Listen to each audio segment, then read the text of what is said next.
Hello, everyone. It has been quite a while. Um, Change of things. This is new.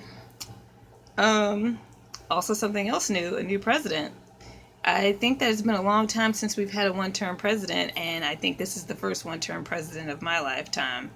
I'm going to go ahead and say that since this is the one term president that I can recall, it's the first one term president since I've been politically active. I'm gonna go ahead and call it.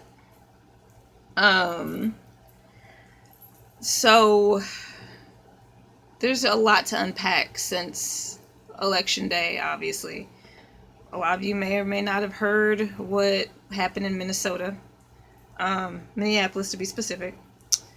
The day of election, I believe it was. I think it was Wednesday, or the day after.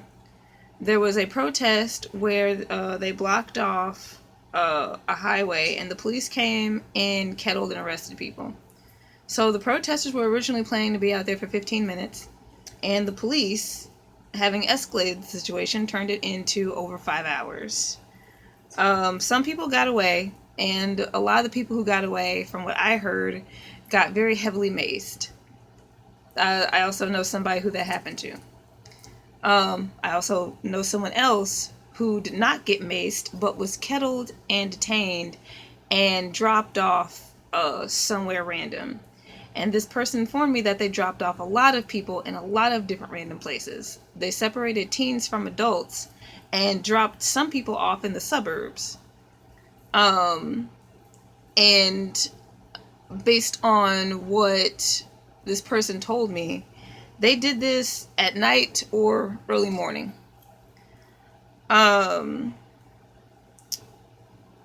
So it's one thing to just let people protest and just be out there for 15 minutes. It's another to kettle and detain people for hours on end. And it is a completely separate thing to drop people off in random locations and separate minors from their guardians. Minneapolis Police Department is not unique. We've seen plenty of behavior like this and worse, of course. But that doesn't mean that it should be held by any means or standard acceptable. It's certainly not something that should be expected. And this is why we need to defund the police. We need smaller police forces. Police officers, first of all, they don't need tanks. I know that doesn't really have anything to do with this based on what I've gotten so far, but the fact that we have enough people to think that it's okay to drop minors off in random locations away from their guardians, and just drop random people off in general, people randomly off in general away from any given location, means maybe some cuts to their budget will help them reconsider some of their decisions based on what's financially feasible. And right now they have way too much money to waste on taking people all the way out to the suburbs to random locations, so people have to scramble how to get back to their homes. Some people don't take cell phones out to protest, and from now on, this is my main situation on why you shouldn't. Or why you should. If you don't want to take your main phone, I'm not going to tell you how to live your life. But if you don't at least take a burner phone, what the fuck? Like, it doesn't... They talk about the information that you can get off of people's cell phones, and that's valid. That's why you should take a burner phone. Because in the event some shit like this happens, you need to at least call a cab. You need to have numbers memorized to call people that know that you're out there and can come get you at any given moment. Or some shit. Because now we're living in the reality where we can't go back from the time in which Minneapolis Police Department dropped people off in random locations, separated teens from guardians, and people had to figure out how to get back home. And they also impounded people's bikes, so they had to go out to another suburb to get their bikes back. And a lot of people in Minneapolis and St. Paul do pull together for each other, and I'm going to trust that everyone is going to get their bike back. But if that's your main mode of transportation, they really trolled you. And also the teenager that was recently killed in something that starts with a B, Louisiana, my home state. The pictures of that little boy, that 15-year-old, I believe, very gruesome. Unfortunately, it's the gruesome pictures that are circulating. The boy was lynched, and it seemed that he was also tortured while he was lynched, which is what usually happens. Another main photo that's floating around is the direct image of this boy compared to Emmett Till, because the same thing basically happened.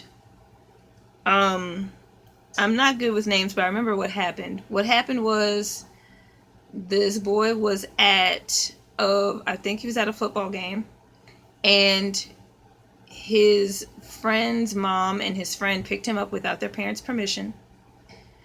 The parents of this boy called the police, and the police denied them an Amber Alert and said that he's just at a football game, dismissed the parents' concerns, and hung up. The parents in the community conducted their own search and found this boy dead in the forest. And Louisiana does have forests, for those of you who don't know.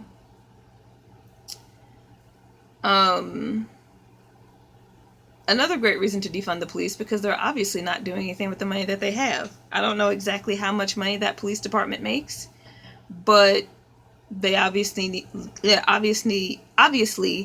less of that, because they're not even doing their job.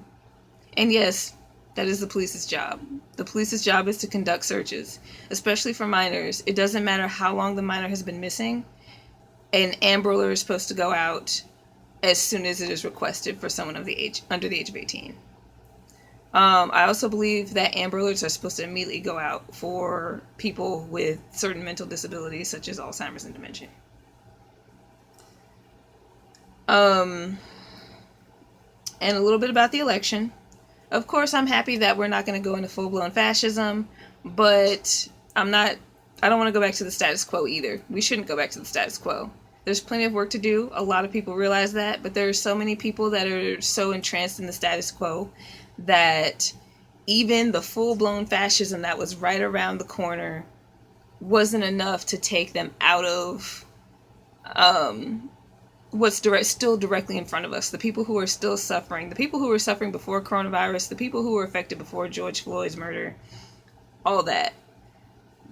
I don't want any of this to get swept under the rug. And I know a lot of people out there also don't want any of this to get swept under the rug. We need to continue, because people are still being killed. Innocent, unarmed people, people with mental disabilities, stuff like that. These people are still going to continue to be targets. Black people died under Obama. Black people died under Bill Clinton. Black people will die under Joe Biden.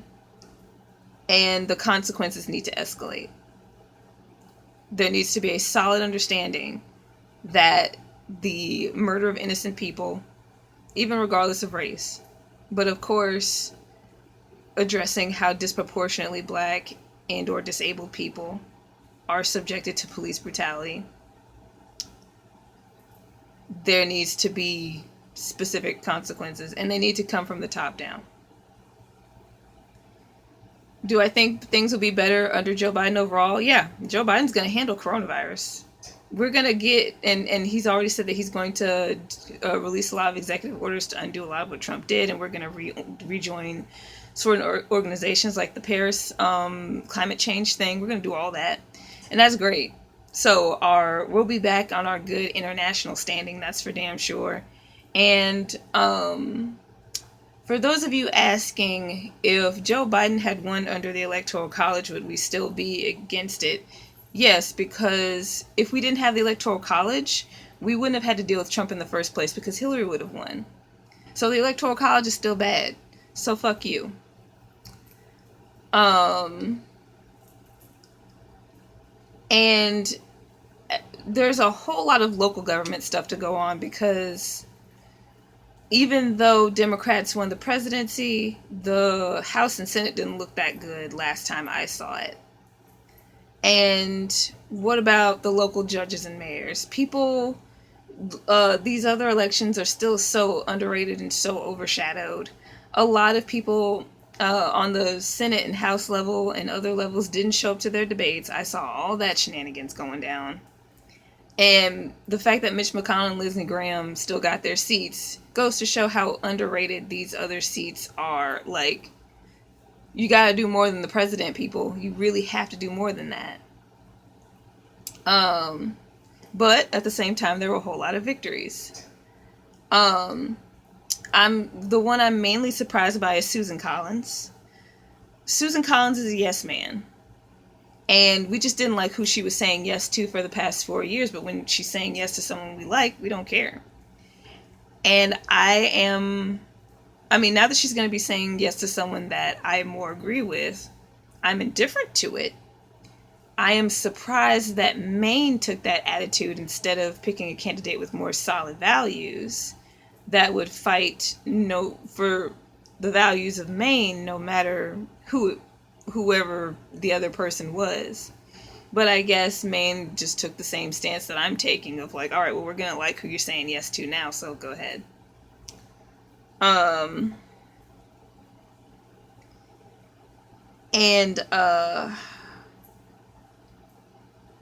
guess that's pretty much it for now. That's pretty much the overall update of everything, and that this is almost 12 minutes. But to wrap things up, or to do the best I can to wrap things up,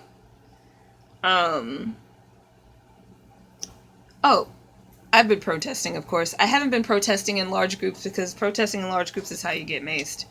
There's obviously pros and cons to big, small, singular, whatever size protests you want to participate in. My biggest pro to protesting by myself is that there's nothing that can be done to justify violence against me. So if something were to happen, I do protest in public places. People would see it. Cameras might see it because we have this big surveillance culture thing going on. There's little to be done to get away with doing anything to me. And I'm probably going to continue to do that, especially based on what I've heard, especially recently with MPD dispersing people into random locations and some people not taking their phones to protest. I'm not one of those people, but